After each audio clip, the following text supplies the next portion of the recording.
En este domingo llamado de Zaqueo vemos concluido el ciclo de Lucas que nos acompañó hasta la Natividad de nuestro Señor Jesucristo, la Teofanía y todas las distintas fechas que siguen mostrándonos la luz de la venida del Señor a este mundo en la carne. Y comienza desde la iglesia una llamada cuya primera campanada es hoy, el domingo de Zaqueo. Comenzará pues una serie de 5 domingos con las 4 semanas que los incluyen, en las cuales temáticamente iremos avanzando hacia un encuentro con el Señor, a prepararnos para el ejercicio espiritual de la Santa Cuaresma, tan importante para nuestro espíritu, tan importante para nuestra mente y tan importante para nuestro cuerpo, pues sabemos que es un recomienzo de ponernos en manos de Dios, aprender las herramientas que nos da la Iglesia por la enseñanza de los Santos Padres y su experiencia para poder ser transformados. ¿Cuántas veces anhelamos participar de la gloria de Dios, tener la paz, vivir en esa comunión? Sin embargo, experimentamos siempre inconvenientes, caídas, tropiezos, inclusive dudas, oscurecimientos, y a veces nos alejamos de la fe también. Como es el caso de Zaqueo. Zaqueo, un hombre que fue criado como cualquiera de su época en la fe del Dios único y verdadero, pertenecía al pueblo de la promesa, y sin embargo en su vida se fue alejando y llegó a ser alguien importante. Era jefe de publicanos, jefe de recaudadores de impuestos ante el gobierno romano. Por eso mismo, ese mismo motivo odiado, por ese mismo motivo muy adinerado y temido.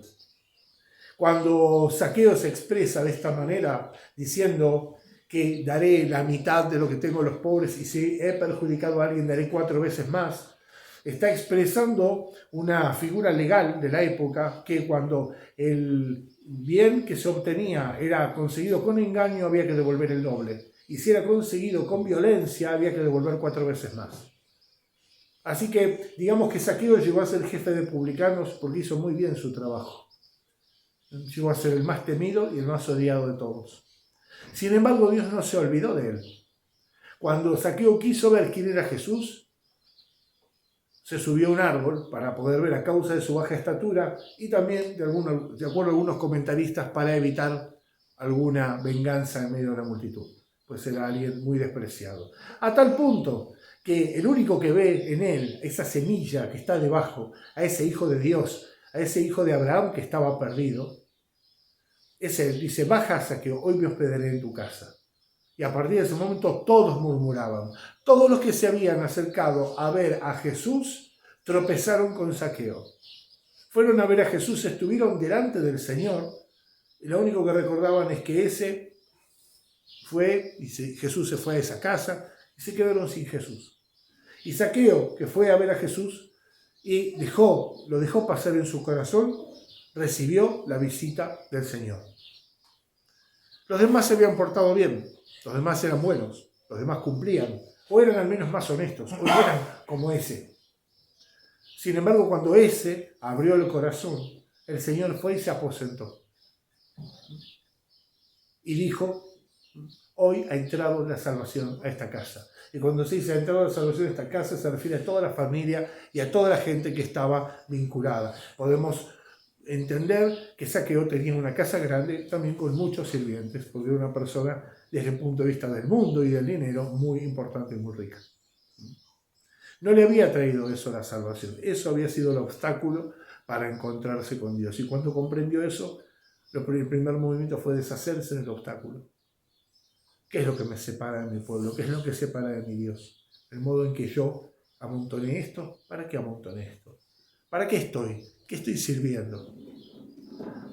Puede ser que en nuestra vida también tengamos nuestra experiencia Zaqueo, de ser esos otros que estamos del otro lado del arroyo, esos otros que estamos en la vereda de enfrente, esos que estamos alejados o enojados o sencillamente no nos importa o no nos llama. Y en un momento sentimos esa llamada de Dios y posiblemente el obstáculo aparezca, la murmuración de los demás. Sin embargo, cuando tenemos fe, no tenemos nada que temer. Ahora sí tenemos mucho que temer cuando nosotros, estando con Jesús, y perseverando junto a Él, terminamos tropezando con un prójimo que solamente quiere la bendición, que solamente quiere encontrarse con Él. Tratamos de traer a Cristo y nos atragantamos con el prójimo.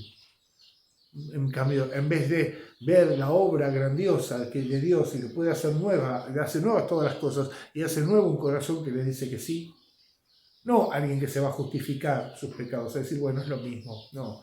Alguien que realmente se pone delante de Dios en los términos de Dios. Es honesto y acepta su enfermedad, por eso puede recibir su curación. Ahora, esta llamada de Zaqueo, la primera es esto que viene, sea la gran cuaresma, como ejercicio hacia la Pascua, hacia esa proximidad con el Señor que se da en el misterio de la Pascua, de la pasión, la muerte y la resurrección de nuestro Señor, para el cual nos preparamos buena parte del año. Esto no es solamente para Zaqueo, es también una invitación para todos los de la multitud que se sientan mucho más justificados. Que digamos así, son espirituales, fueron a escuchar a Jesús, era el maestro, qué bien, vamos, vemos sus milagros, los podemos comentar después de la mesa, pero no cambiaron nuestra vida. Por eso, queridos hermanos, cuando la Iglesia nos marca estos ejemplos, son para que nuestro corazón se abra a Dios, a su fuerza bienhechora, a su fuerza transformadora y nos haga una nueva criatura. Que no nos sorprenda el Señor estando distraídos, atragantados con el prójimo, preocupados por lo bueno que es Dios con otros y no poniendo nosotros nuestra vista en Jesús, en lo alto del sicómoro, diciendo, ven Jesús, y Jesús dice, hoy me hospedaré en tu casa. Que Dios nos conceda ese encuentro íntimo y transformador con Él y que la Santísima Madre de Dios nos valga delante de su presencia. Amén.